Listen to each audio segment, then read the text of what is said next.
Ladies and gentlemen, it's your late show. How are you? Good to see you. It is not 9 o'clock where I am. I doubt it's 9 o'clock where you are, unless you're on the West Coast. But yeah, we're here for the late show. Danny, how are you? Thank you very much for gifting a membership to someone. I don't know who got it, but thank you. It's very kind. Marlene, how are you? Utah, how are you? Summer is here.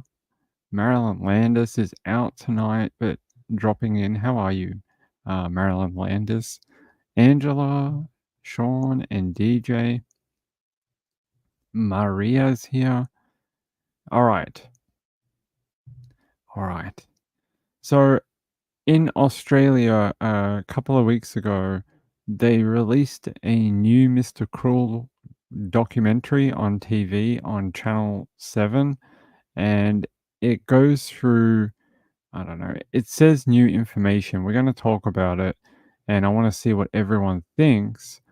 Um, I've watched the episode a couple of times, taken a bunch of notes for it, and it goes against some of the ideas that I'd had about the case, but some of the things they talk about, I had already thought that anyway. So I'm going to tell you what that is, and we're gonna have a look at it.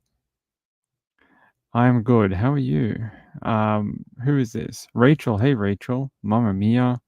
Good to have you. Okay, let's go to this first bit.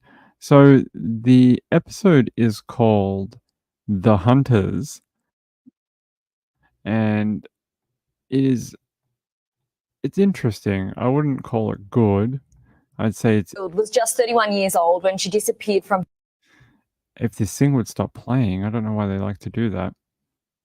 So it says here a new investigative crime series starring podcaster and crime journalist Adam Shand and the human lie detector Steve Van Apperen is sharing new information on Melbourne's horrific Mr. Cruel child abductions.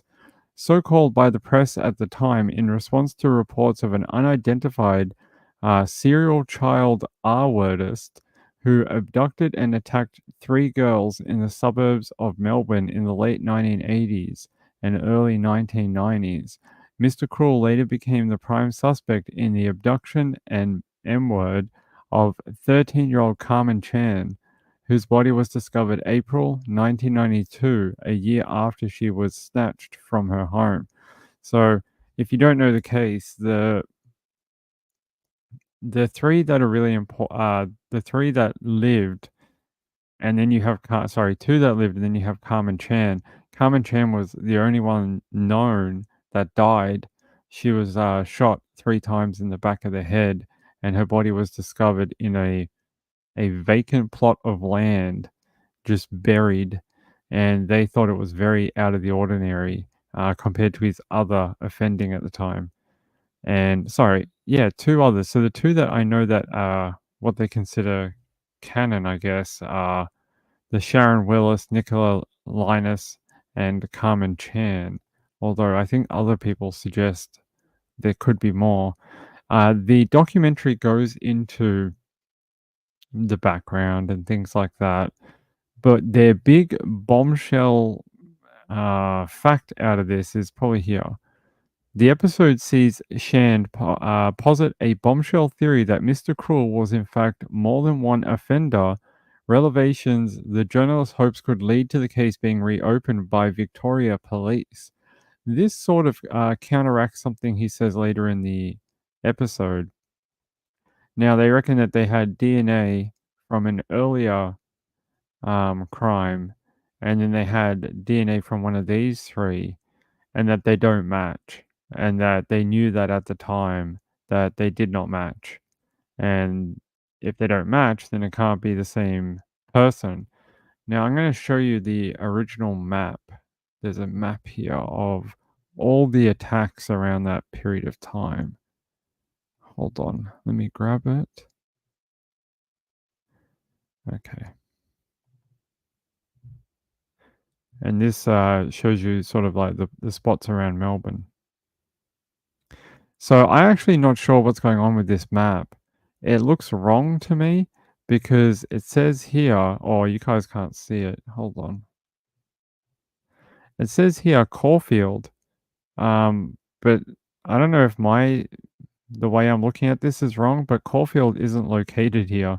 Caulfield's down near here where it says Hampton, sort of a little further towards the city. But Dingley, if this is Dingley, then this is Mordialloc or Aspendale or something like that.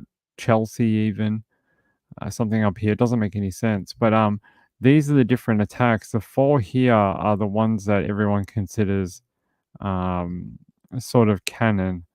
So they're the canon ones, the ones that everyone thinks are related. These ones here are sort of, some people believe they are Mr. Cruel, some people don't know, but so they're a bit of a question mark. Um, yeah, so I would think if you look at this map, to have multiple perpetrators would probably make sense, at least for some of them, and the fact they found DNA makes sense. The fact that, yeah, an earlier one doesn't match, yep. So maybe you had a perpetrator acting in a different area, whereas these ones were Mr. Cruel.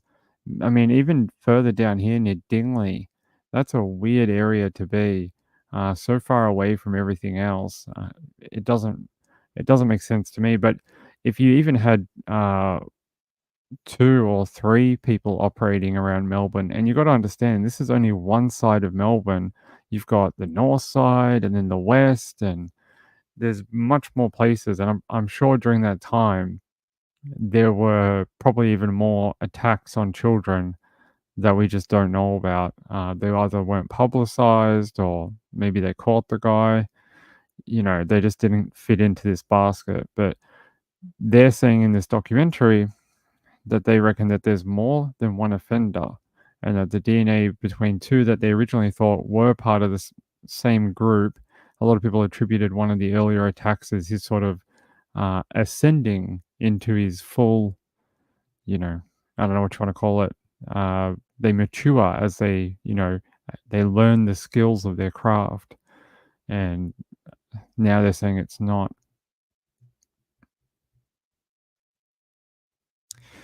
Yeah, hey Lucy. The documentary on Channel 9 posited the electricity code connection. They do speak about that a little bit in this particular documentary. They say that back in this time period, that above ground electricity stations and stuff like that are a lot more common than they are today, because nowadays everything's been or started to be put below ground or in, you know, different setups than the way it was back then. I mean, I wasn't around in the in the time period. I didn't live in Melbourne, but I can tell you now you don't see as many. They're still around, but maybe not as many today. Let me show you. So that's the original abduction poster. Reward 300 grand. I think it's $1 million now. I think it's $1 million for. I don't know if it's all of them or just for Carmen Chan, but I know there's a $1 million reward out there now. So they say in the episode, they conduct an interview with a woman believed to be Mr. Cruel's first victim, sharing new information including DNA evidence he has uncovered. It's the first time a victim has ever spoken publicly, and the interview was 5 years in the making. They said, I've been working on this case for a long time. I've been speaking to former task force members who were just not happy with the way the case was handled. I was able, through that process, to get some very key documents that began my research. Then, by luck, a mutual friend was a friend of one of the victims, and I got to talk to her. The Hunters is the first TV program to uncover DNA evidence that proves there were at least 2 offenders in the Mr. Cruel cases, as well as an interview with one of the victims. It also features former police investigators speaking publicly, some of who are prepared to back up the multiple offender theory. They said it suddenly took us from being, let's look at information coming in, possibly new information, to the answers to this case could be in the files. Databases back then were incredibly small. Now they are incredibly large with the added development of genealogical sites. So we all know how big a part genetic genealogy has played in true crime and crime cases in the last 5 years. They're saying that maybe they can do something with that. Maybe they can send it to Othram. Get Othram involved. People are now ticking the box saying that their information can be used for law enforcement. They're talking about when you sign up for like 23andMe or something like that, you can actually tick a box that says, I allow my information to be used by law enforcement without a warrant or a subpoena. They're saying here, could the answer to one of Australia's most notorious cold cases be hiding in plain sight? I think there's probably more that can be done. They also mentioned in this episode they hope that their discovery of two offenders might open the case back up. But I would say this: if the police are the ones who did the DNA testing and they're the ones who compared it to one of the known cases of Mr. Cruel, then don't they already know that there's multiple offenders? And if that information has been known by the Victoria Police for however long they've done the DNA test, I think it was done back in the late 90s or early 90s, then they already know that there's multiple offenders for some of the cases and that some of the cases don't match. So I don't know how that's new information. At least maybe it's new information to us, but not to them. This is actually one of the sketches that were drawn. This is probably one of the ones that everyone has seen before. A police sketch of Mr. Cruel's balaclava. I think this image in particular haunted people back when these crimes were occurring. It's This photo is sort of frightening. It can get into your head and be like, imagine if you saw that in your home after dark and this person has come to take your child. And it very much is that boogeyman type theory going on. And yeah, it is a little spooky. The Melbourne Uni professor, I've never really liked that theory. I think it's possible that he is a I don't know. I don't want to get sued by someone. He lives in my city. Actually, he lives about 10 minutes from me. I would just say that he might he might be a he might have sorry, I lost my words. He might be involved in something, possibly. I don't know. I'm not a cop, but I've never liked him as a suspect for this particular one. I've never been a huge fan of it, and it doesn't make a lot of sense to me. I know I've read his stuff from his university and the papers he wrote, the books he did, that type of stuff. I've been researching this case for over 10 years, but I don't know. I think it's someone else. Shand, they said, who has decades of experience working as a crime journalist, says he has enjoyed working with Van Apperen, a retired detective who has worked on 87 homicide cases and 2 serial killer investigations. Apparently, Van Apperen, who authored the book The Truth About Lies, has trained with the FBI, LAPD, and US Secret Service and is a renowned expert in the field of behavioral interviewing, reading body language, and detecting deception, hence his nickname. Um, they just go here that they owe it to the community, the police, but most importantly, the victims who are sort of frozen in time, the victims of Mr. Cruel, when in fact that individual does not exist. I don't think that's true at all.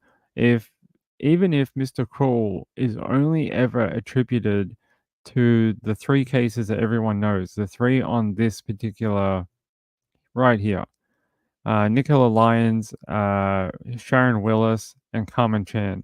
Even if he's only ever attributed to these three, he will always be Mr. Cruel. Don't like even if you can never tie him to all these other cases you saw on that map I put up. I don't think that matters to anyone, and I don't think that makes Mr. Cruel not exist. I think as long as he's attributed to those three, Sharon in Ringwood, Carmen in Templestowe, and Nicola in Canterbury. And then there's the Lower Plenty attacks too. I think he's always going to be Mr. Cruel. I think that's a weird thing to say. I don't like the wording that he used there.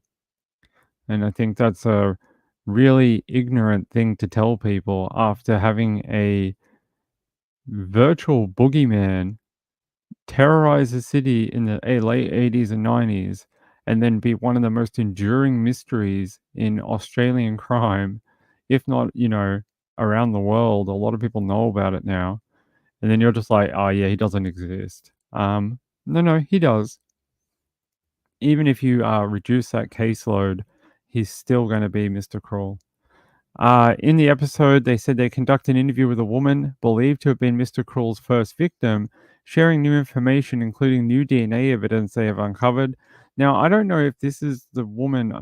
I've got the episode in front of me. There's a woman they speak to, and then they go back to later in the episode. It's the DNA from her crime that did not match the known canonical victim of Mr. Cruel. And that's very sad for her. I was sad in some ways, maybe happy in others that she doesn't have to carry that chain around her neck of being a Mr. Cruel victim and then never knowing who her attacker was. Sad in other ways because maybe they will just never put the effort into finding who that person was that attacked her. I hope they do. I hope they send whatever DNA they have from her crime, even if it's not Mr. Cruel, and they put the money into it. She deserves justice for what happened to her, just like the victims, like Carmen Chan and the rest of them.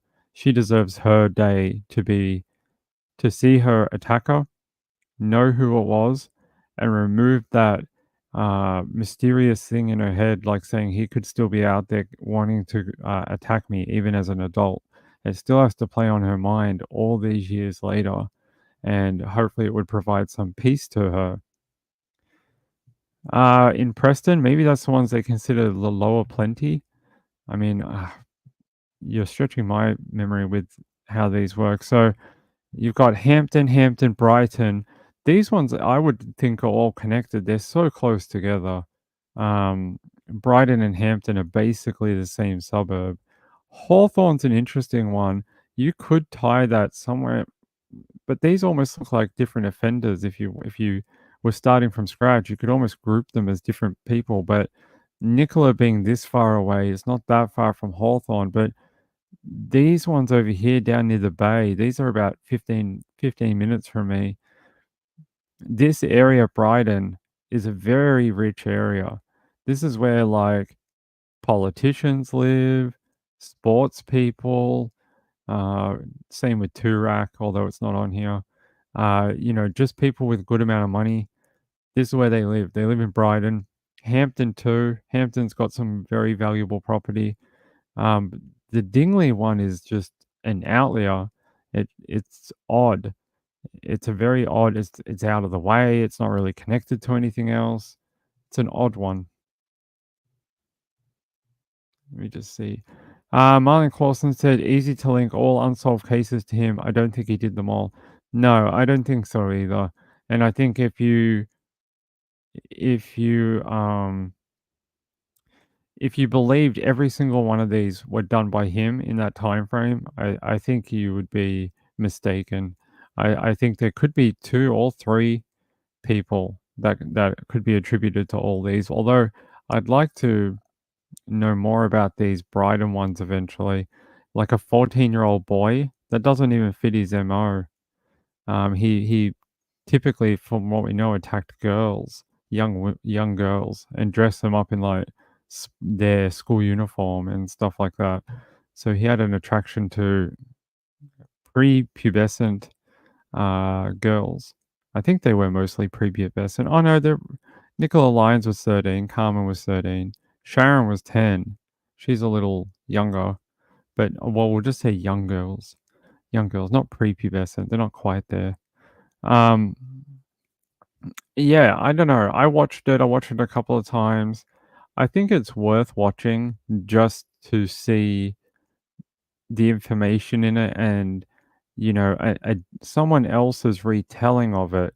But I feel like the main players in this, which are Adam Shand, and then they have the task force guy.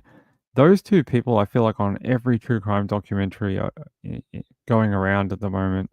They've done almost all of them, and Chris O'Connor has been in just about every Mr. Cruel video ever. He's probably one of the only Spectrum Task Force detectives that has spoken out, over the years. Ah, damn it. Guys, give me 1 minute. I will be back. Give me 2 seconds.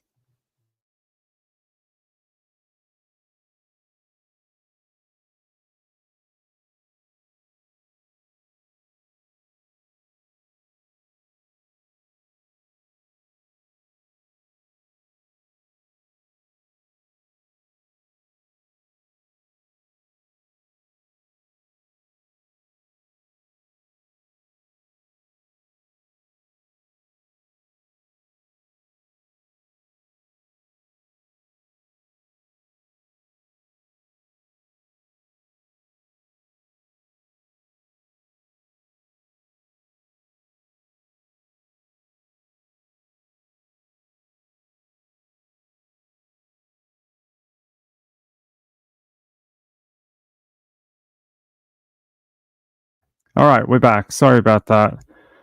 Alright. Let me remove that. Hey, how are you all?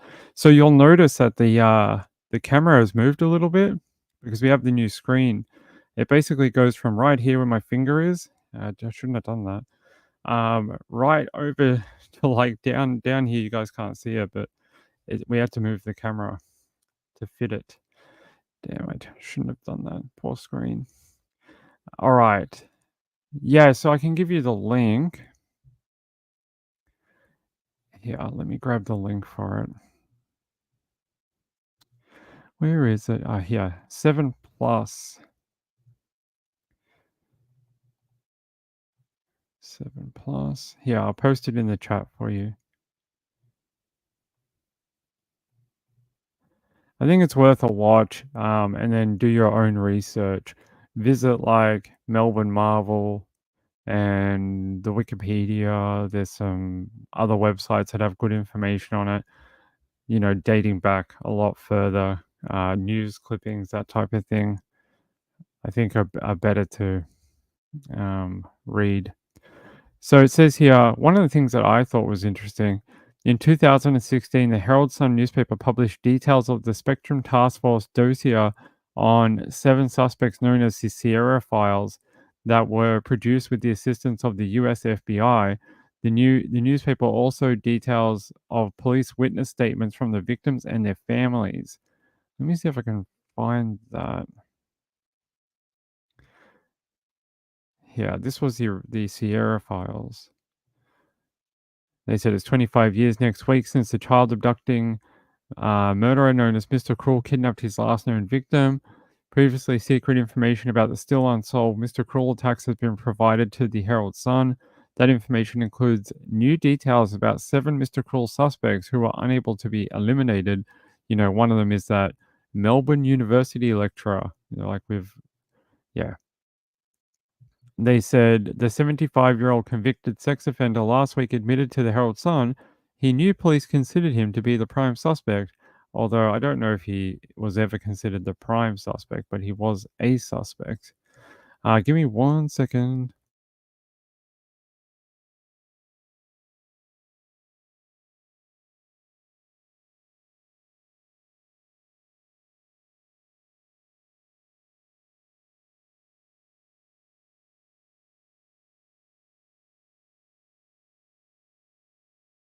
Sorry, my door popped open. I didn't close it properly. Um, Good. Glad you got it, and you can watch it. And it says here.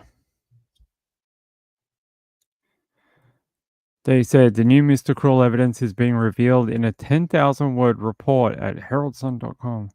Includes previously secret information about what Mr. Cruel did to his victims and what he said to them. Where is it? They said a small number of senior police and elite squads were then given access to the Sierra files with the instructions that if another child was abducted, all 7 should be arrested and questioned immediately.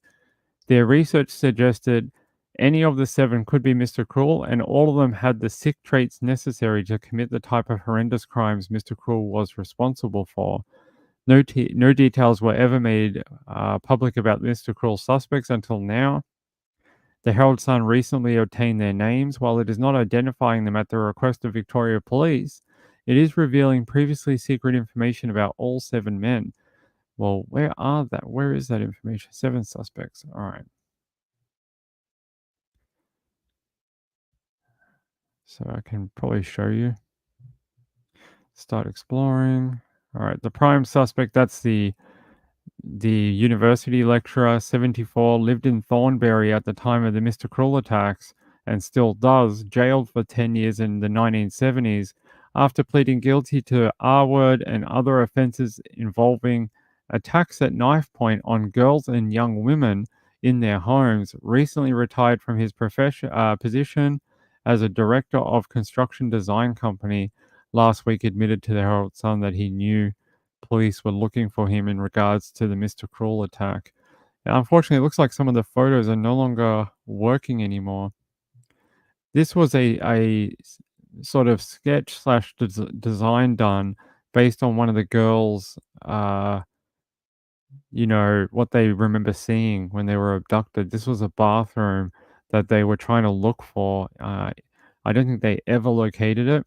They searched, I think it was like 200,000 homes or something like that in the area, trying to find the home that matched what the girls described. And I don't think they ever did. Although this layout was pretty classic around that time. I'd say there was probably a few. There's probably information that would identify that bathroom that they haven't put on here to keep it back so the suspect couldn't modify it. So if they ever found it, they wouldn't be able to say, "Oh, it's different. Look."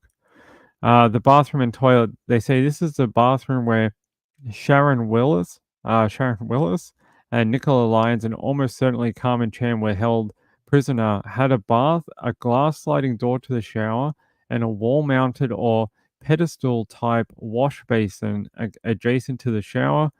Nicola said the bath didn't appear to be a full-size one, and that the separate shower was between the bath and the wash basin.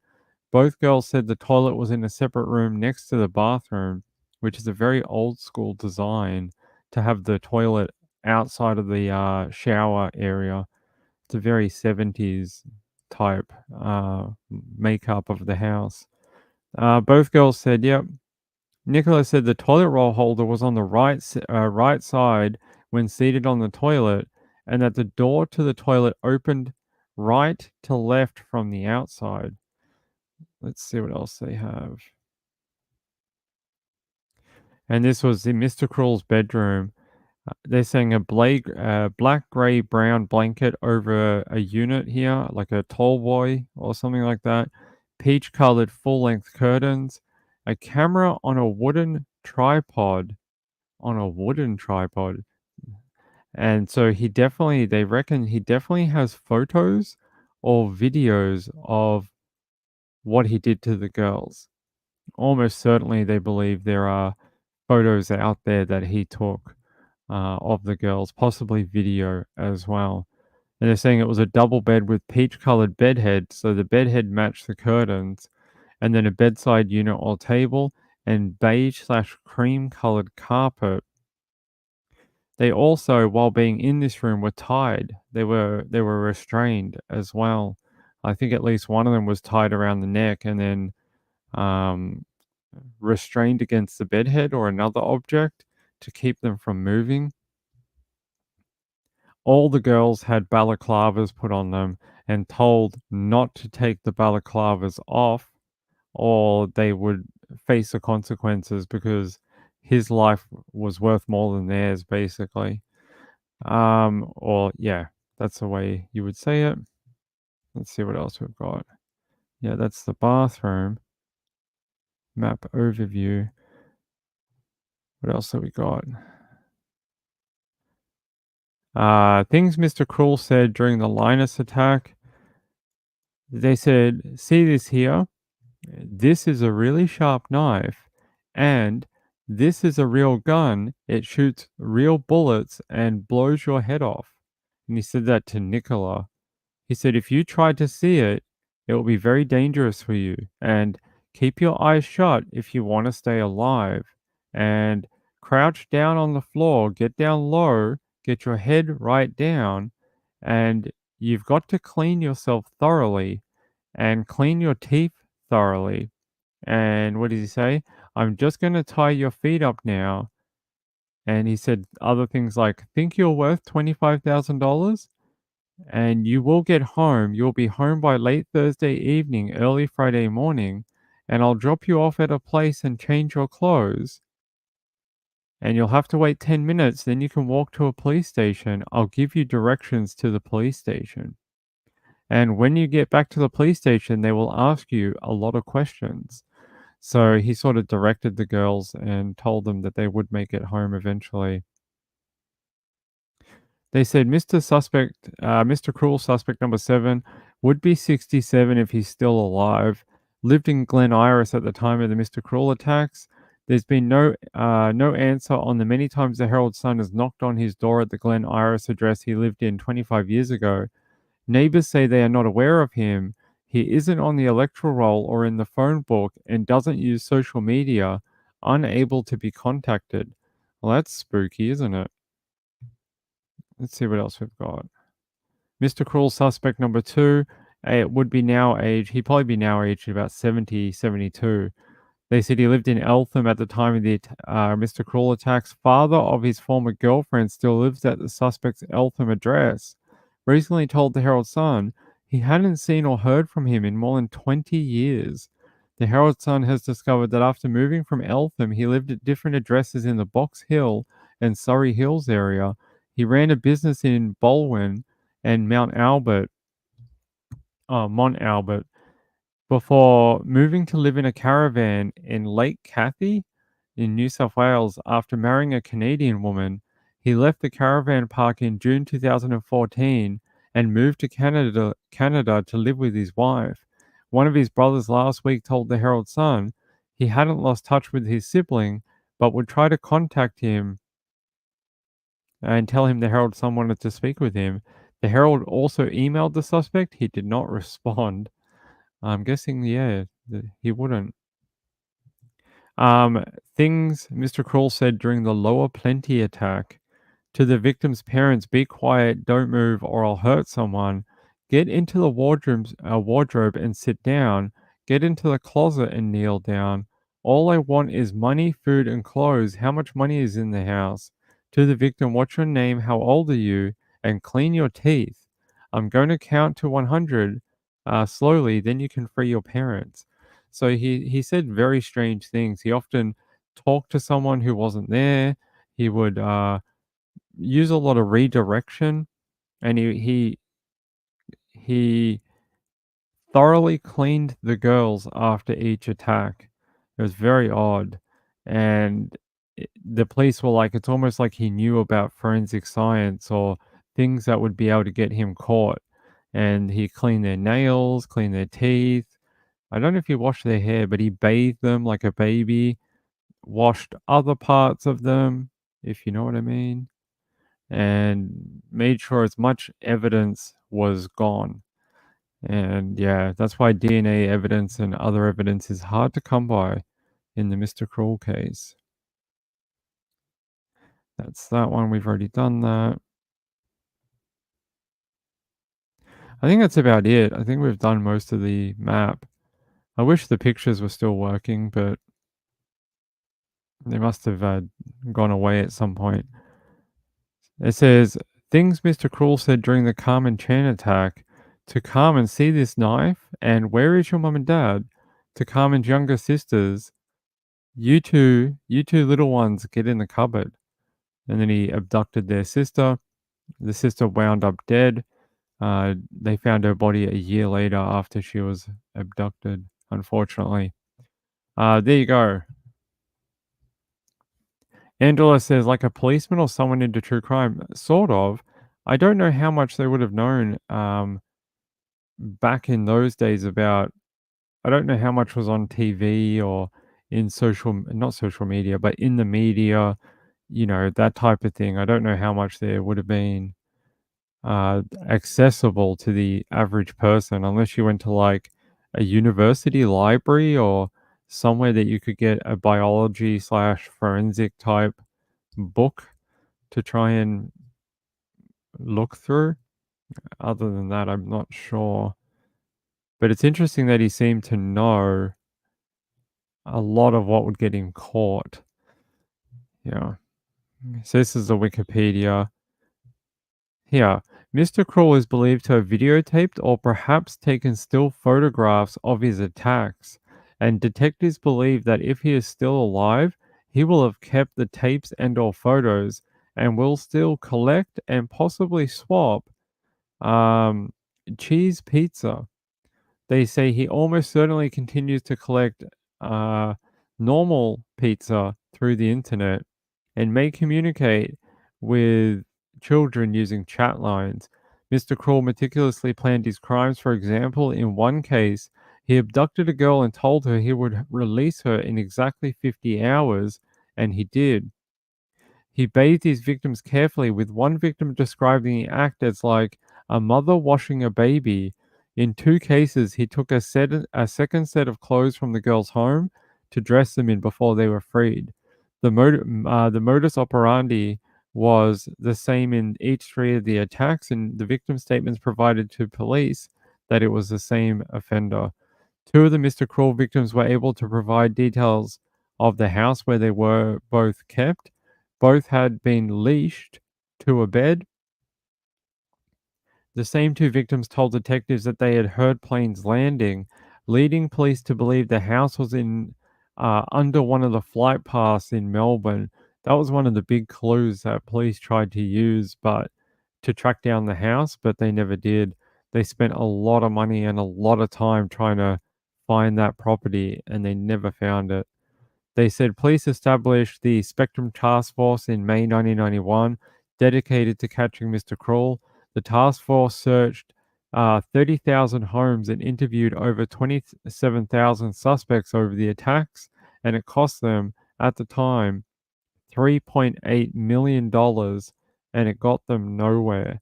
There was also a $300,000 reward on offer by the police for information that led to the conviction of Mr. Kroll. I think it's $1 million now, if I'm correct. Yeah. On the 13th of April, on the 25th anniversary of Carmen's abduction and murder, Assistant Commissioner Stefan Fontana announced that the reward for information leading to the identity and conviction of the murderer for Carmen Chan had increased from the original $100,000 to $1 million. A separate $200,000 reward for the two abductions committed by Mr. Kroll also remains available. And then it says here,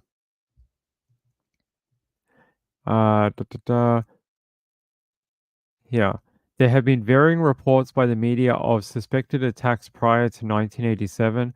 The police have never released specific details of suspected attacks. The detective answered a journalist's question in 2001 on earlier attacks, saying that there just wasn't enough known about him and he didn't want to speculate.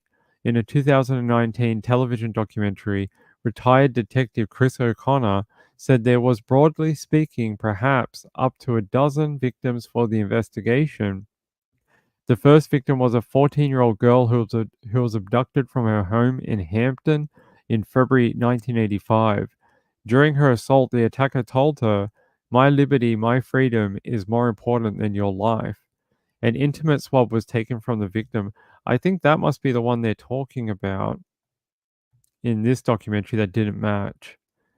It's very sad if true, and it means one of the if true, that means one of the sayings that everyone repeats about Mr. Cruel, this line here, "My liberty, my freedom is more important than your life," possibly means it's not true, which is disappointing. I'm just trying to find that map again. Hold on. Is it a Hampton one that's in here? Hold on. I'm losing my place too now. Let's see. I'm just skimming through the video myself, trying to find. It's not working. If that's true, then maybe that statement doesn't apply anymore. Rachel says this guy had way above average knowledge and intelligence about crime and DNA. Definitely for that time period. Today, everyone knows. Like we all watch true crime. We all watch forensic files. We would have all seen it. A lawyer? Maybe a lawyer, someone who's seen a lot of police documents through the court system, having to defend people that have done these type of crimes. Possibly. All right. That's all I'm going to go from there. I really just wanted to talk about the documentary. Anytime something new comes out about Mr. Cruel, I'm always interested. Um, Yeah, I just take offense to his last statement saying that Mr. Cruel does not exist. No matter how hard you try and erase the name and the perpetrator or whatever, he will always exist, even if he's only ever linked to the three we know and the lower plenty attacks, even if it's just those ones, he will always be Mr. Cruel to those victims and to Melbourne. It doesn't matter if there's two other offenders who did the Hampton attacks and the Dingley attack or something like that. It's not surprising that there would be more than one person willing to prey on children in their homes in the 80s and early 90s. We've seen it in America. There was like 50 of them. So, not surprising to me. Angela says, I was in Melbourne in 89 and 90. Rachel says, it's all very strange behavior. It is a little strange. It is a little strange. Hey, Danny, how are you? Good to see you. He says, lock it. I did the second time I did. All right, you come and chat with us. Hey, Nanalana, how are you? Good to see you. All right, we're going to move on from this. Go watch the documentary if you want. It's on 9 or 7 or whatever it is. 7 plus. It's called The Hunters, Mr. Cruel. You can give it a watch. All right, let's go to our second case. We have a couple. This one is the title one. It says a PA man who allegedly decapitated his father and posted the video on YouTube deemed competent to stand trial. This happened a while ago.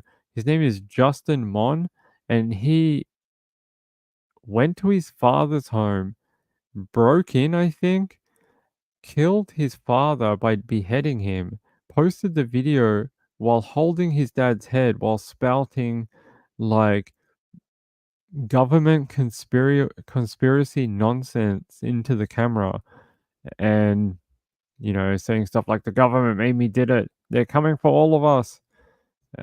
But he's going to stand trial. They said the Associated Press reports a judge made the decision regarding Justin Mohn's competency on Thursday, August 1st. He was also given permission to retain a different attorney to represent him. One of the forensic psychologists reportedly said at Thursday's hearing that Mohn appeared to be smart and socially aware. An expert brought by the defense argued he suffered from delusions.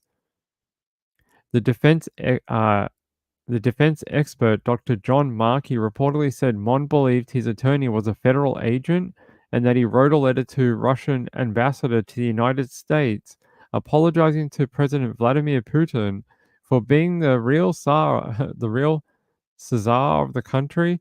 He also apparently asked for a compromise that would allow him to get protection in Russia. Markey said in court it's all delusional. Sounds a little delusional. The Bucks County DA's office charged Mon with 15 counts, including first-degree murder and 3 counts of terrorism for the death of 68-year-old Michael Mon. According to the criminal complaint, on January 30, just before 7 p.m., Justin's mother, Denise, called the Middletown Township Police and said she came home to find her husband dead. Officers arrived at the home on Upper Orchard Drive and found Michael Mon's body in a downstairs bathroom bathtub. His head was reportedly discovered in a plastic bag in a cooking pot in a bedroom. Denise said she left home for the day at about 2 p.m. and that Michael and Justin were together. There's a photo of the victim, Michael, the father of the accused. Later that day, police learned about a video posted to what was believed to be his YouTube channel, which was called Mohn's Militia, Call to Arms to American Patriots. During the video, Justin holds up his father's head, identifies him, and says his father is now in hell for eternity. Mohn was reportedly wearing gloves in the video that matched others found at the crime scene. The criminal complaint says Mohn's video called for people to kill federal agents as well as to have them tortured for information and publicly executed. He allegedly named a U.S. District Court judge as a target and stated that the capture and torturing of federal employees and their associates will not stop until the people he has deemed traitors to America are identified and wiped out. Investigators say the room seen in Mohn's video matched his bedroom in his house. They found blood-soaked gloves in the room, as well as blood stains on his desk. Mohn reportedly stole his father's car and drove to the National Guard base in Fort Indiantown Gap, where he was eventually captured and arrested. The medical examiner who conducted Michael Mohn's autopsy determined he had been shot once in the head with a 9mm bullet, then decapitated with a kitchen knife and machete. Justin reportedly did not have a license to conceal any weapons or carry a concealed weapon. According to the DA's office, Michael Mohn was a former federal employee who worked for the Army Corps of Engineers. So he was just an engineer that did probably like a lot of public, like a public structures and waterways and stuff like that. Let me get you another update for this particular case. I would say, yeah, he's somewhat delusional. How delusional? I'm not sure, but enough to be dangerous, probably. All right, Justin Mohn.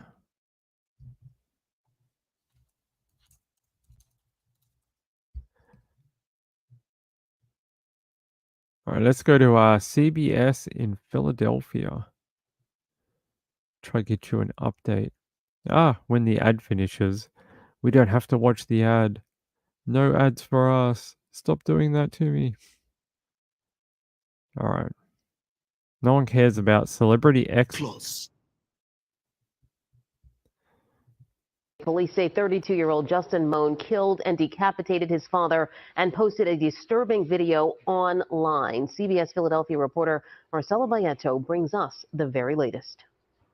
The update given by officials here at the Bucks County Justice Center included details on the type of gun Justin Mohn used and his previous run-ins with police. We're learning more on what led up to the brutal killing of Michael Mohn. Police say the 68-year-old was shot and beheaded by his son, Justin Mohn, inside of their Levitt-town home on Tuesday. The county's district attorney's office says Mohn bought the firearm legally in Bristol Township on January 29th and used it to shoot his father a day later. He surrendered his medical marijuana card so as to be eligible to legally possess a gun. That also shows you the clear state of mind that he was in, having planned what he ultimately carried out. After the killing, police say the 32-year-old posted a shocking video on YouTube showing his father's decapitated head while giving a politically charged rant. During the video, Justin Mohn advises that he is giving the following order for all militia and patriots across the USA to kill federal employees. Mohn gave similar statements to officials as to why he decided to drive nearly 100 miles away to Fort Indiantown Gap, a Pennsylvania National Guard training center in Lebanon County. That's where authorities took him into custody after he hopped a barbed wire fence at the facility. The defendant stated he went to Fort Indiantown Gap in an effort to mobilize the PA National Guard to raise arms against the federal government. The DA's office says Mohn has no history of diagnosed mental health issues. However, Middletown Township Police Department say they've had 3 previous interactions with him since 2011. The most recent was in 2023 after his employer was worried about books he had written. And last year we did not have contact with Justin, but his employer from Philadelphia called one of our officers and just expressed concern about, Justin's behavior at work. At the time, and based on the information given to their department from the employer, Police say they didn't think they needed to make contact with Mohn. He's charged with first-degree murder and abuse of a corpse. Now, officials tell us more charges could come, but as of now, Mohn is currently in custody without bail at the correctional facility in Bucks County. In Doylestown, Marcela Bayeto, CBS News, Philadelphia. Well, it'll at least be a very interesting trial, because if he's gonna spout this type of nonsense, I wonder how long he'll be able to keep a lawyer. We've seen in other cases where the clients or the accused haven't been able to reciprocate a relationship with legal representation.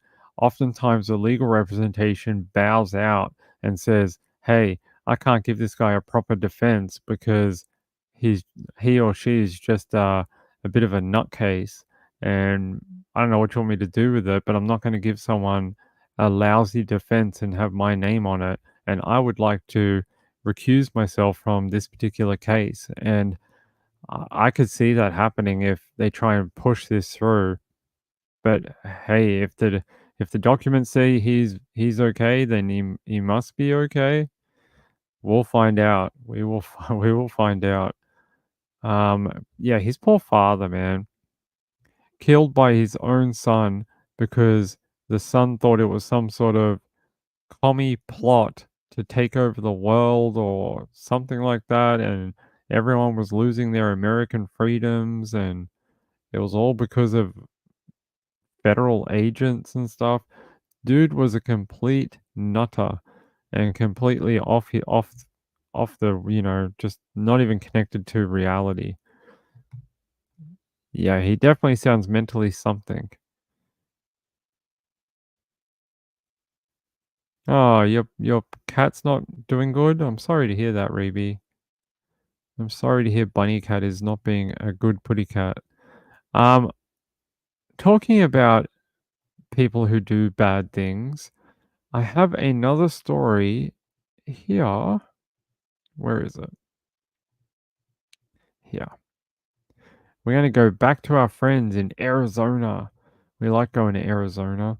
It says the MCAO detective arrested for murder in connection to his wife's death in Mesa. They say the MCAO says it's in the process of ending John Bird's employment.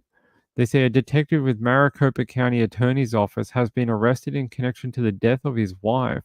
Here's a photo of him here. On Wednesday, Mesa police detectives were called to a home near Crisman and Baseline Roads for reports of a possible missing person. According to the court documents, the reporting party told police she hadn't heard from her friend, the victim, all day, and she didn't show up to a gym class that they always attended with each other. When the friend contacted the victim's 11-year-old son, he reported that he and his two siblings, ages 8 and 4, had not seen their mum all day and that she was locked in her bedroom. The friend also learned that the victim's husband, John Bird, left the home at about noon and had not returned. The friend then picked up the three children and took them home with her. Officers later arrived at the victim's home for a welfare check and found her dead on the floor of the on the floor of the bedroom. Documents state that there were no visible injuries to her body. The husband was not home and could not be reached by phone during this time. Documents state there were no calls to EMS or police from the residence. Mesa police officers were able to locate the husband who was driving the victim's vehicle in the area of Warner and Power Roads. He was detained and taken to the PD headquarters for questioning. Court documents state he said he had some mental issues lately and had been very stressed about his home and work life.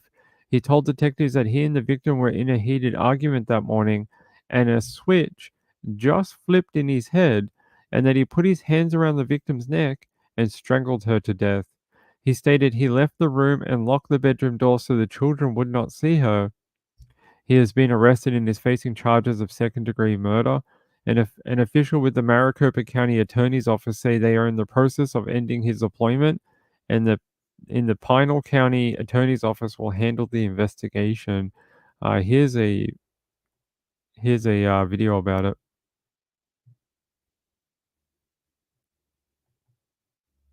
Absolutely devastating.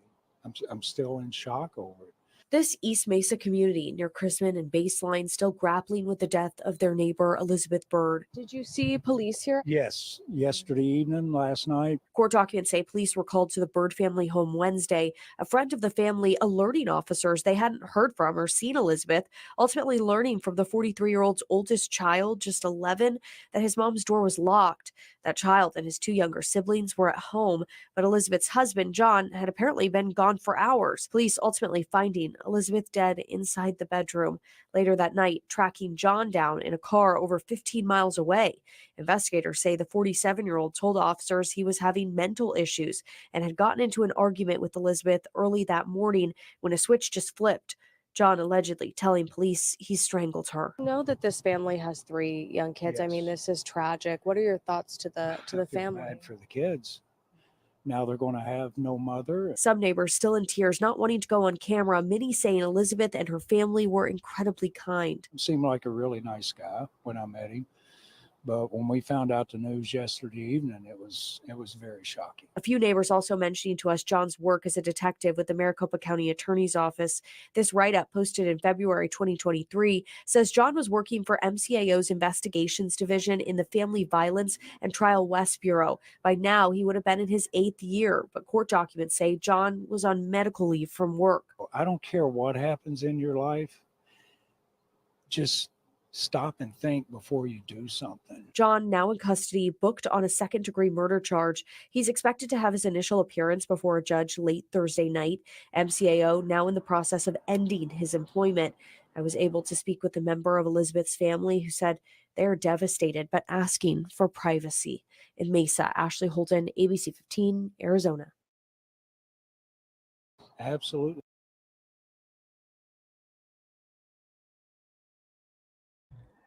It seems like some red flags were there before the killing, but no one was paying any attention.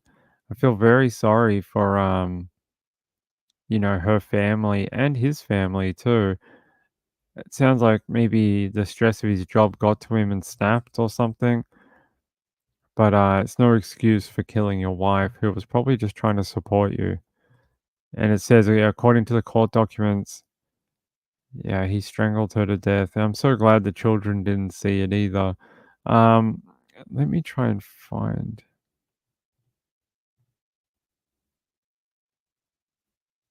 Okay. Wow, this is interesting. Earlier this year, he was actually celebrated on the Maricopa County Attorney, like the County Attorney Office website. Celebrate Black History Month.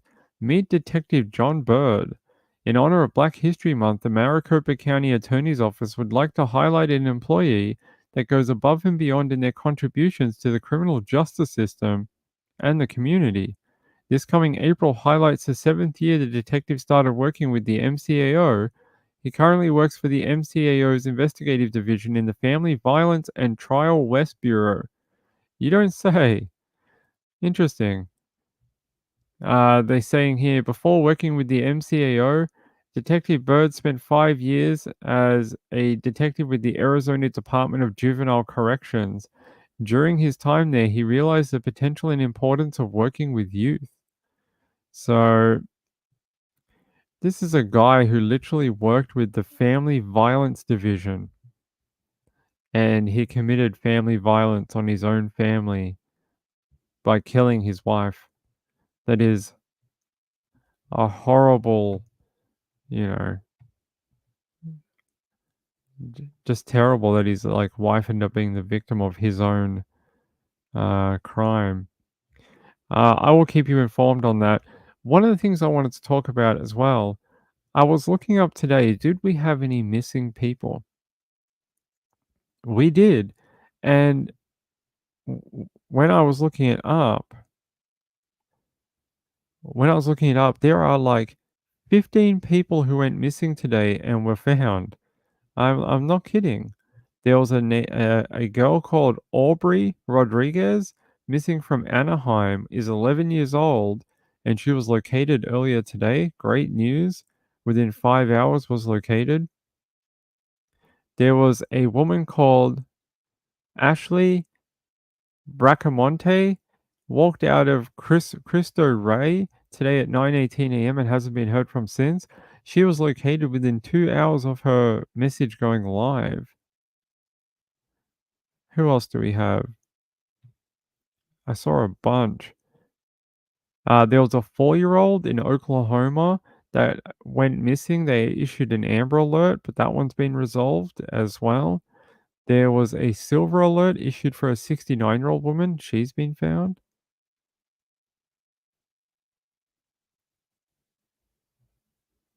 I'm just trying to see if yeah, there was one in Indianapolis, but that boy has been located. There was one in Washington. A 2-year-old boy called Andrew Campo was last seen 7:45 p.m. in the 100 block of North Musing Street in Cumberland, near East Washington Street, but he was located too. There's been heaps today. It's been a bit of a weird day. Greenfield police searching for a 15-year-old girl. Let's have a look. There's this 15-year-old girl that's missing. What's her name? Cheyenne Medina. Let's have a look. That comes from the Greenfield Police Department. Yeah, no update on this one. She's white, 5'2" tall, around 115 pounds, with light brown hair and blue eyes. Was last seen July 30 around 7 p.m. wearing a black sweatshirt and black pants. If you have any more information about this, contact the Greenfield Police Department on 413-733-5411. That is a terrible photo. You can't even see the juvenile's face. It's like, here's a body. Please locate this body. That's not me not scrolling down. Look, you can see the title. There is no other photo of the face. Why would you do that? That is very odd. Leisha, hello, how are you? It's good to see you. Hey, Danielle.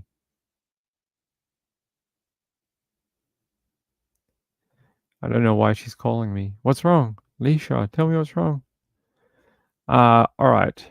But yeah, no photo. Don't know what to show you. They're just like, here's half a person.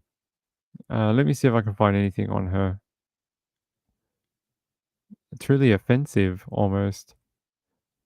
Find this 15-year-old, but only her body. Alright, let's see if I can find anything on her.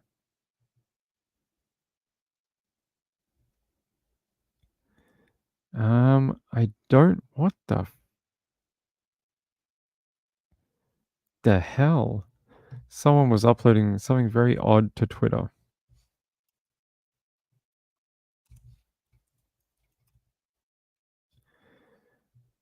I don't see another update about her.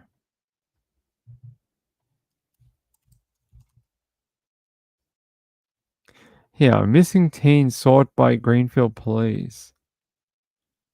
Hey, there we go. There we go. A proper photo. This is what she looks like. Not half a body. There's a photo on her on a hammock and one in her sports uniform for school. And they're searching for her. She's been missing since the 29th. They said authorities released a photo of Medina taken 2 weeks ago showing her in a hammock. She's 5'2", weighs 115 pounds, and has been reported missing. She's been missing since Tuesday. So that's quite a long time for a young lady to be missing. So if you've seen her, what region is this? Region?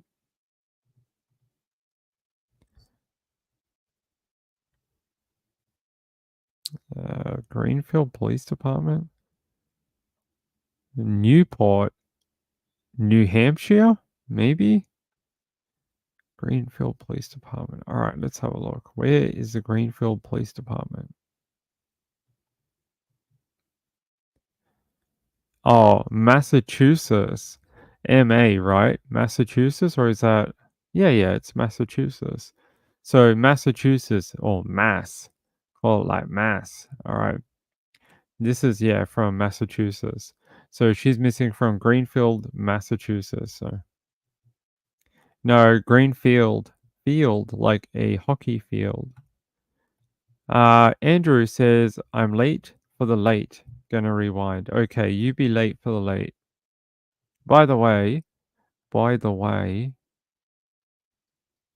I want to thank my lovely friend Beth B. She sent in a very, very generous donation, and it says, "Thanks, Ping, Beth B." That's all it says. Thanks, Ping, Beth B. Beth B, thank you for your continued support. Beth B is one of my oldest supporters on the channel. She was supporting me like since my very first live stream that I ever did, like a year and a half, 2 years ago. I think she was my very first donation. She's been extremely kind throughout my entire streaming career. So she is very, very generous and very, very sweet. All right. Let's see if we've got one more story for you people. Let's see if we've got one more story.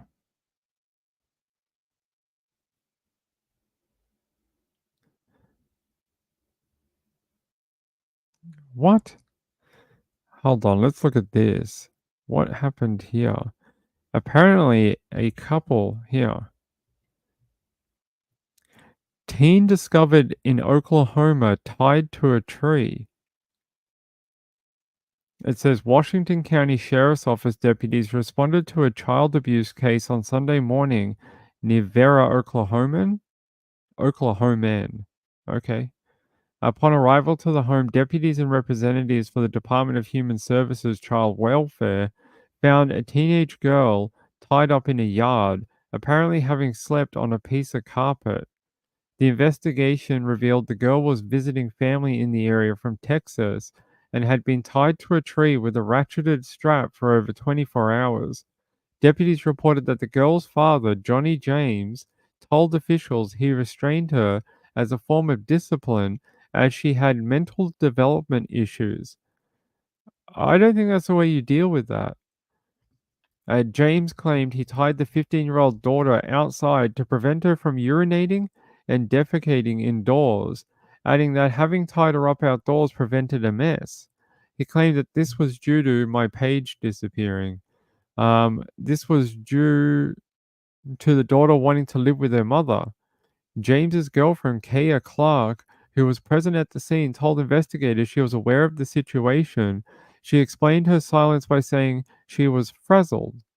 According to reports, other family members who are aware of the situation told investigators they were afraid of James, which prevented them from contacting authorities earlier.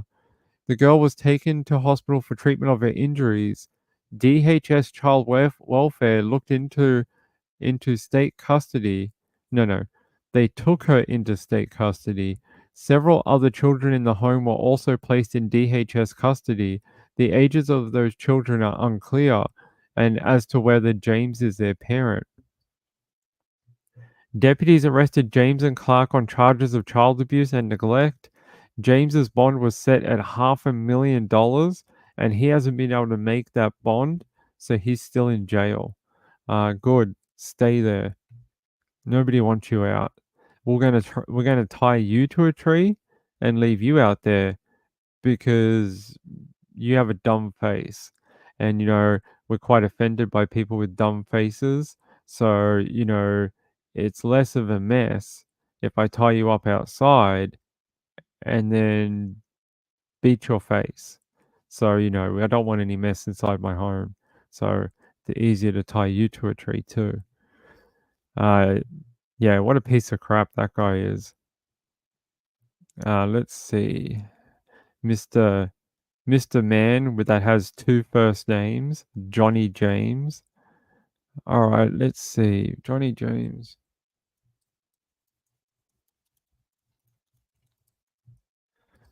All right, let's see if I can find anything about Mr. Johnny James.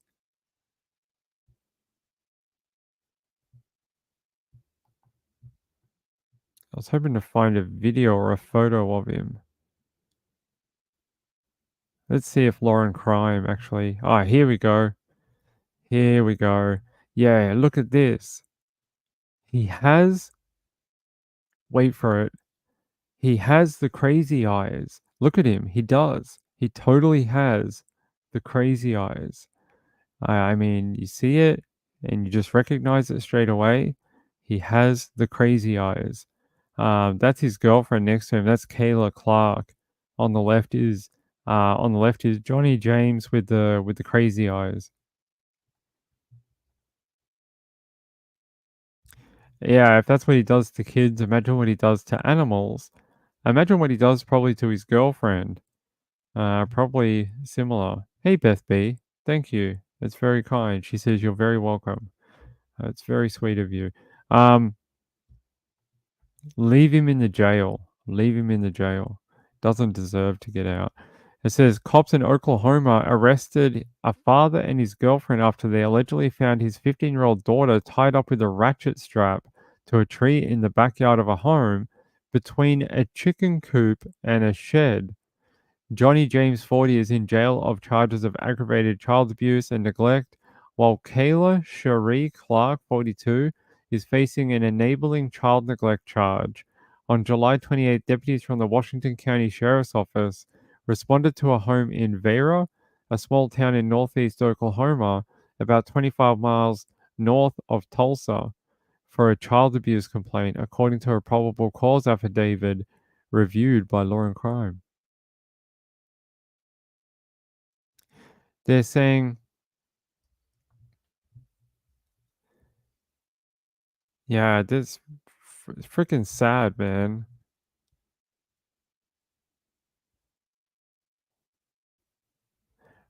I if the child has issues in this way, like if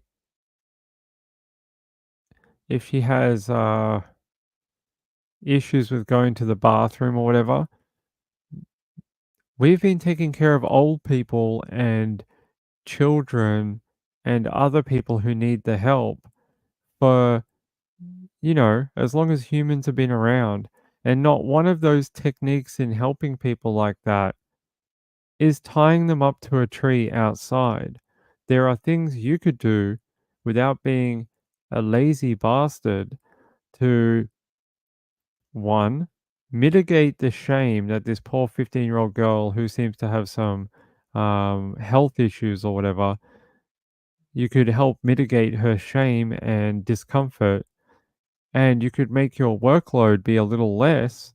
I'm sure there are solutions out there as long as you actually want to look into them instead of abusing her and tying her up outside.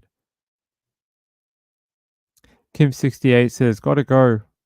Bye, Kim. Yeah, I hope he gets 10 years in jail for that. I hope she goes to someone that can care for her. I hope maybe there's somewhere that can fit her needs better. Someone who can help her. All right, let me see if I've got one more, and then we're going to get out of here. It's been a late night tonight, but I appreciate everyone sticking around. All right, where are my links? Let's see if I've got one more. By the way, the guy who ran his child to death and beat him on a friggin' treadmill and all that, he was sentenced today. Yeah. Glad we won't have to worry about him for a while. Why are all the cases I have on my list today all child cases? I don't want to do that. I really don't want to do that. 7KPLC. I've never heard of this news station before. Apparently, Misty Roberts Clanton, who resigned as DeRider's mayor last week, is accused of having sex with a juvenile. Roberts was arrested by Louisiana State Police Thursday morning on third-degree R-word and contributing to the delinquency of juveniles. The Bearguard Parish Sheriff's Office jail roster shows Roberts 42 was arrested at 10:13 a.m. and released at 11:30 a.m. on $75,000 of bail. They said Sergeant Ross Brennan, a state police spokesperson, said the alleged juvenile victim and another juvenile confirmed to state police's Special Victims Unit that Roberts had sex with the juvenile. And she was the mayor of the town. They're saying Adam Johnson, Roberts' attorney, released the following statement. It is my honor to represent Misty Roberts. My client learned late last night of a warrant. Despite being not contacted to be interviewed prior to investigators obtaining the warrant, my client maintains her innocence, and as it stands, she is in fact innocent. She has not been charged with a crime and or convicted of any crime, and we trust the public will respect her constitutional presumption of innocence, which is fundamental to our system of justice. Misty and her family are very grateful for the support they have received from their friends and neighbors, and we look forward to putting this unfortunate situation behind them. This arrest follows a tumultuous week for her. After saying she would be away from the office for 2 weeks and appointing a mayor, on Friday, July 26th, she resigned. Okay, no, she resigned on Saturday, the day after. Louisiana State Police Special Victims Unit says it conducted interviews with 2 juveniles, one of which was the victim, both of whom told detectives that Roberts had sexual intercourse with the victim while she was the mayor. Okay, Misty Roberts, I don't know what you're up to, but that is very odd. Let me see if I can find a video for you.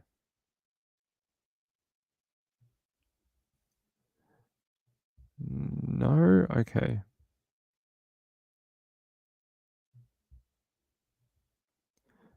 Yes, I do have a video. Here we go. A major development involving DeRidder's former mayor, Misty Roberts Clanton. She's been arrested for rape allegedly involving a juvenile. Good evening, I'm Cynthia Arsenault.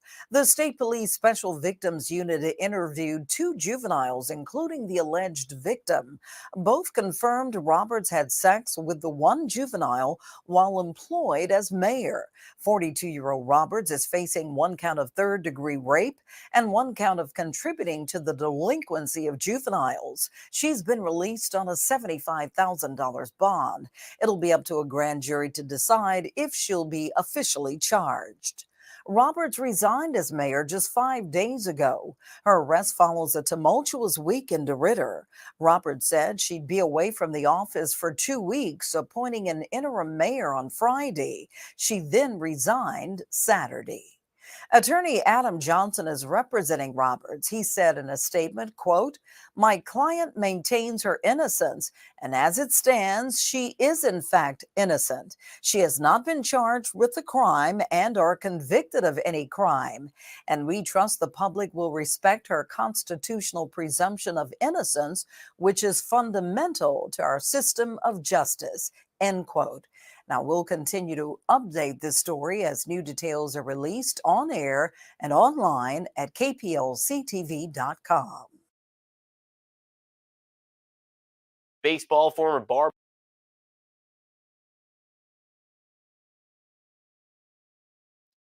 I don't think it's your constitutional right to have sex with a minor, though. I don't think that's a real thing. Just like I can't see many people assuming that you're innocent when 2 juveniles have backed each other's statements in front of the special victims unit of your police department that apparently you were the mayor of the town of. That is bonkers, and I hope this is investigated fully, and if there's more charges, I hope they do them. All right, let me try and fix my links up. I take it all of you have been following the Mr. Beast allegations going on over the last little while. They have been consuming the internet all week and for a bit longer. And it just seems like every single day I go online and do true crime stories, I get 100 different stories about Mr. Beast and this other person that used to work for him. And I learned today that one of the ex-employees that came out with allegations about Mr. Beast actually has now received legal correspondence from Mr. Beast to stop making videos and stop sharing what he knows because of an NDA he signed while employed with Mr. Beast. But I was pretty sure we had whistleblower protections in place for people in different states. So if you were a whistleblower, you would be covered under the law. Hold on, whistleblower.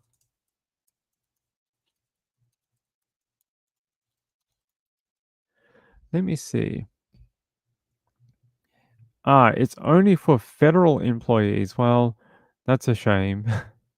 He's not a federal employee. He's an employee of a YouTuber. What are the whistleblowers? It's only for state officials and employees from. Yeah, it's only for state employees, unfortunately. That's a shame, but trying to legally squash someone so they stop talking about you may have the unintended consequence on probably more things coming out about you. People don't like it when you sue other people. Thanks, Reeby. I appreciate it. Sienna says, I'm way behind. What did Mr. Beast do? Not that he did anything, but someone he worked with. Hold on.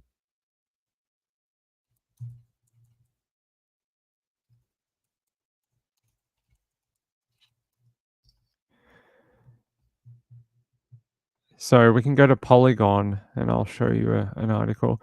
It says the recent Mr. Beast controversies on social media explained.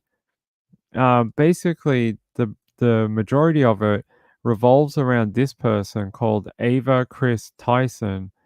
They were busted basically grooming a minor, and after that information became public, even though the victim says that they're not a victim, it doesn't matter. When you have an adult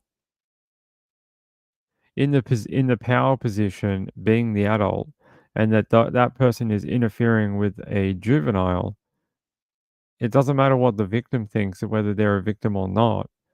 The purpose or like the responsibility falls on the adult. So yeah, what they did was completely wrong. They're saying here Lava GS, that's the victim as far as I know. They somehow got in contact with each other. She had sent inappropriate messages, filthy jokes, lewd comments to a minor fan approximately 8 years ago. Those messages were sent by Tyson, then 20, to a fan called Lava GS, who was 13 at the time. In a public Discord channel, both Tyson and Lava GS have confirmed the interactions occurred.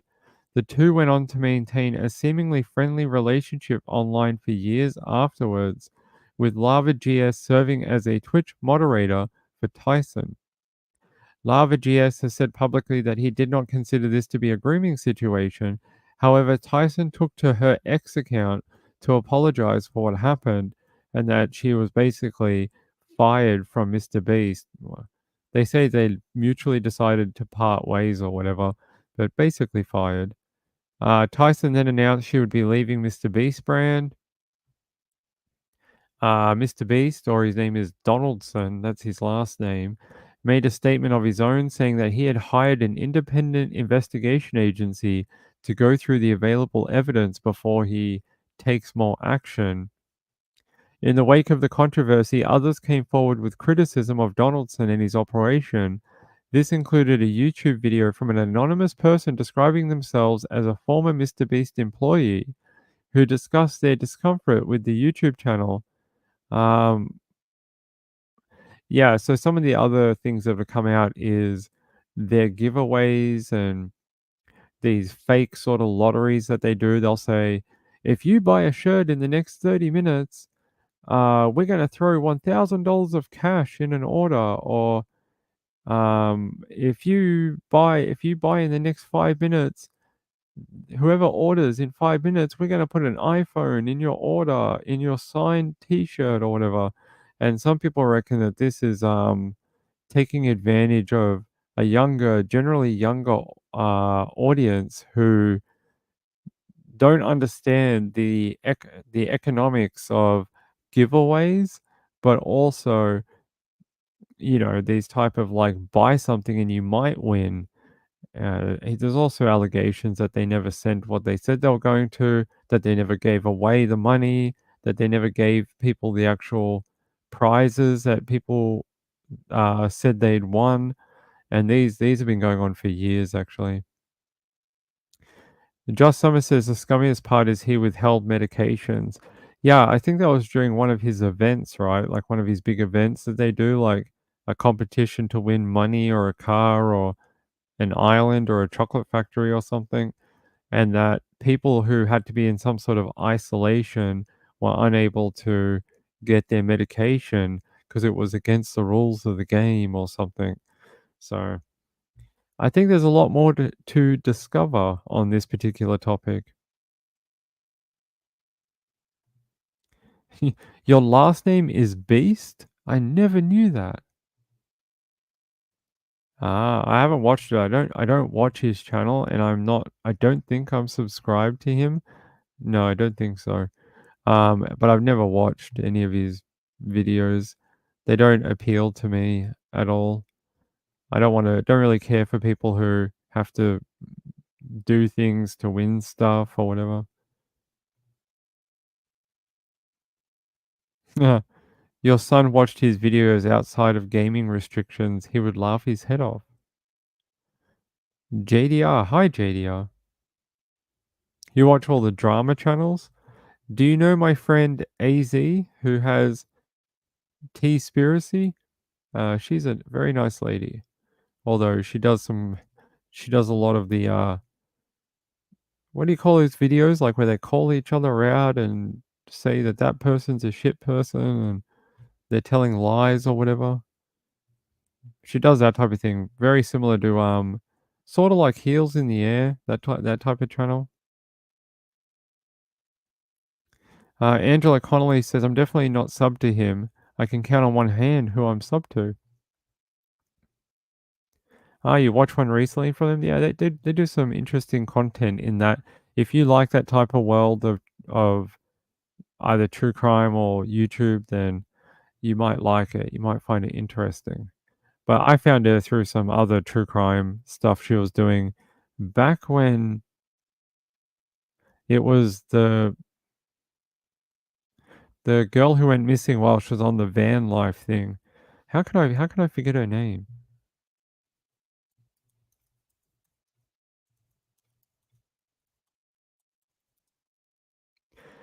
Gabby Petito. How did I forget that name? I found her doing some Gabby Petito videos back a couple of years ago, and we've stayed in touch ever since a little bit. Cindy O'Neill says, "Rip Heels in the Air." I know, right? That terrible, terrible. JDR says, "I am restricted from commenting on videos that are not live." What did you do? Who did you upset at YouTube?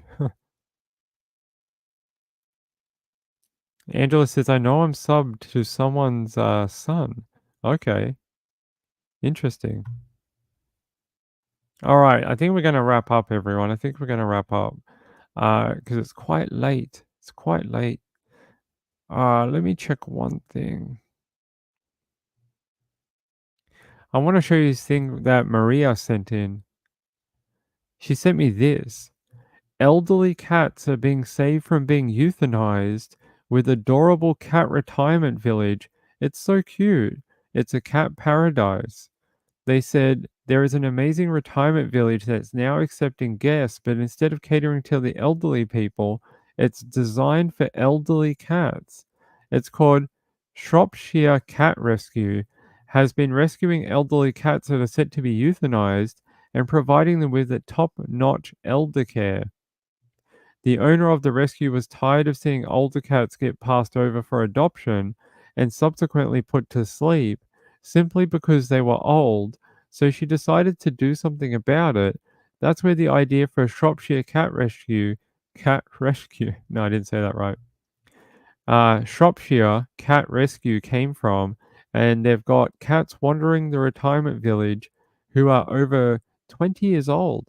One cat, lovingly named Cat, loves to hang out in the little store in the tiny cat town, while the others lounge in cat condos. Aw, isn't that a great idea? So she made all these little homes for them, and they can sort of hop in there and sleep and wander through the retirement village. There's even a little chair that they can stop at and lie on. There's a little cat on there right now. That is a great idea. How do they do it? Currently, they have about 17 cats who need help and has a program set up that allows local kids to come play with the cats. The elderly cats get to socialize with humans and other cats while receiving whatever care they need.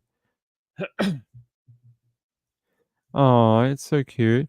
The retirement home is the last stop for these old guys, so there's no effort to rehome them. These cats get to simply live out the rest of their lives, being loved on by volunteers and visiting children. Maybe even more retirement homes will start popping up across the country. That is such a great idea. I love it. I mean, what a great thing to help the kiddies. Let me see if I can find a thing about.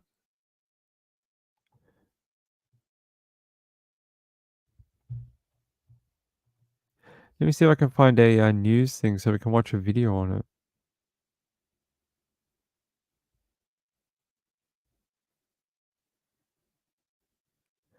No, I don't. I don't see. No news station has done anything yet. Fox News has, but I don't know if we can use it. Let's see. We could do a video to show you our Moggy's retirement village at Shropshire Cat Rescue. So this is their village, and they've all got like little cottages that they all sleep in.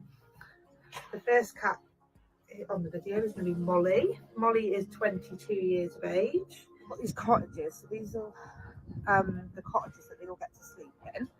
So here's Jenny. Hello, Jennifer. Jenny, I think 17. She came in the village about a year ago. Then we've got Sky. You gonna say hello, Sky? Yes. In this cottage we've got Noah. So this is Noah. And we've got little Lila. Haven't we, baby? Hello. You gonna say hello? Here he comes. Yep, he's in.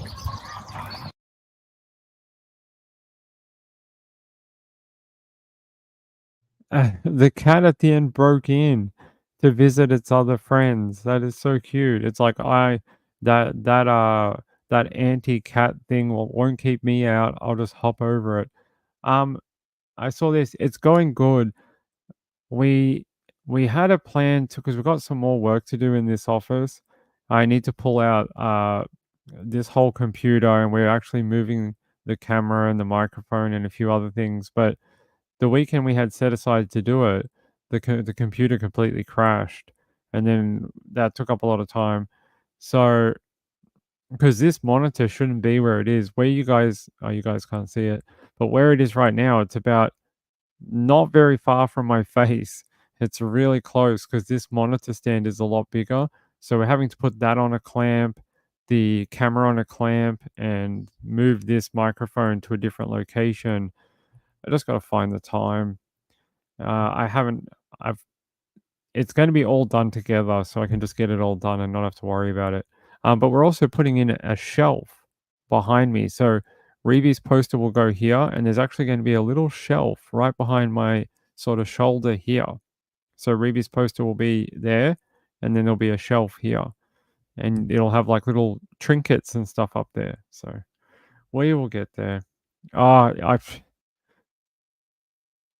thought it was the monitor because the monitor's been on the fritz for a long time. I replaced the monitor yesterday, got a new monitor. Um, but it's something else. I don't know what it is.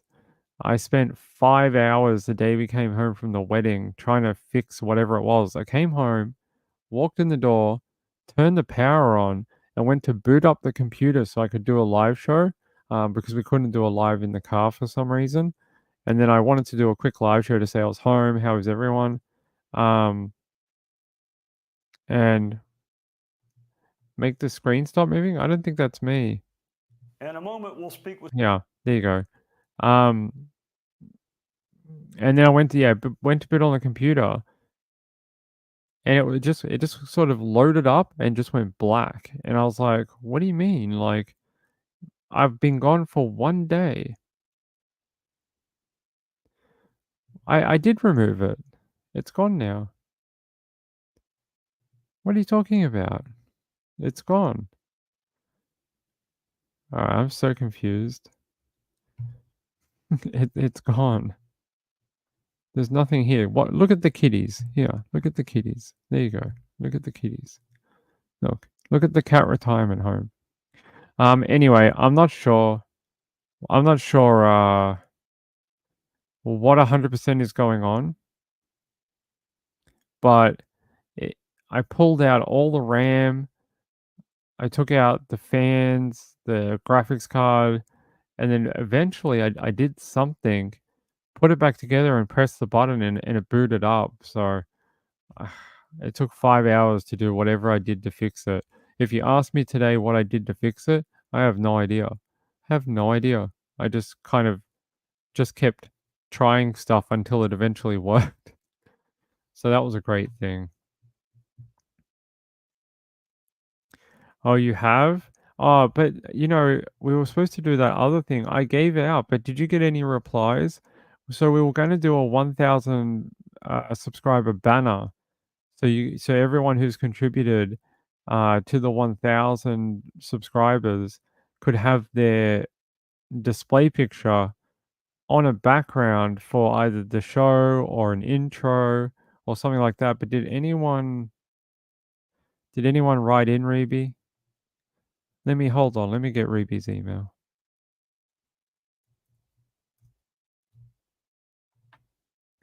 Let me get Reeby's email. Here, if you want your display picture to be on the 1,000 intro / banner, we're going to do like a mosaic. Email the email on your screen with your display photo and your name if you want to. Not your real name, like your chat name. It's Reeb, REEB, from chat@gmail.com, and then we're going to make that for you.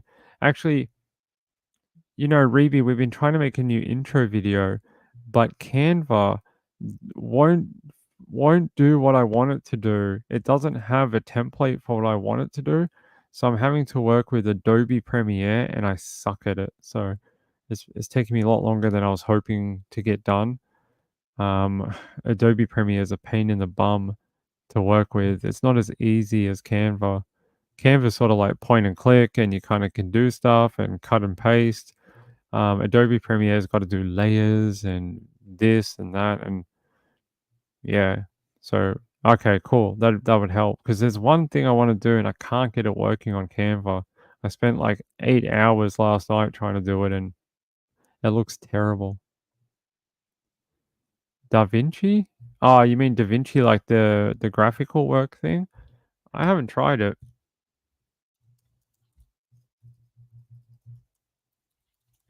I know what you're talking about, though. It's Black Magic, right? Yeah, Black Magic. They used to make cameras back in the day. I don't know if they still do, but they used to make really great cameras. Let's see. I don't know if I want to pay. What does it say? $495. I don't think I want to do that. You can download DaVinci Resolve though for free. I'll have to have a look at it. Maybe it's easier than Adobe Premiere. Well, that's the thing, Reby. It doesn't Canva doesn't have a function for what I want to do. And I looked it up and apparently they just don't have one. Other people have tried to do it too, but they don't have one for it. So that's why I have to use a different program. Anyway, I'm just blabbing now. Hey, I love you all. We'll be back. I promise tomorrow, and it'll probably be a late one again. I'm sorry. I just like to sleep in once or twice a week, guys, on the weekend. But yeah, just summers. I will. Okay, all right, Reby. I'll tell you. Thank you. Yeah, we'll be back tomorrow, probably after Trish again. I really want to thank all the people who became members this month. We ended up with like 24 members. Is it 24? Hold on. Let me reboot. Let me go into my YouTube panel-y thing. Where is it? Come on, memberships. No, we ended up with 25 members in the last month. That is a great amount. Thank you so much. I hope you're enjoying it. There's some more perks coming your way that I'm working on, so keep an eye out for a new email about perks, and you will get some new things to go with your memberships. So hold off on that. Emojis did not get accepted, so I have to go back and work on them too.